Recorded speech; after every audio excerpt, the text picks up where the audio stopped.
ლოცვა ბოროტ ძალთაგან ფარველობისა.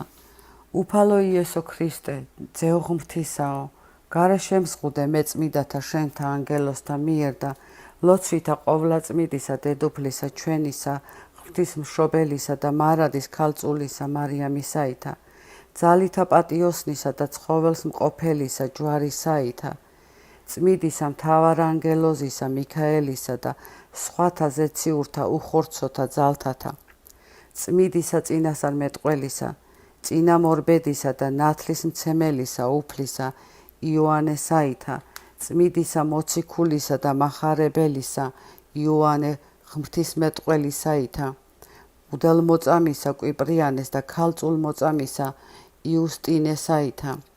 წმიდისა საკვირველთმოქმედისა მირონ ლუკიის მთავარ ეპისკოპოსისა ნიკოლოზისაითა, წმიდისა მოციქულთა სწორისა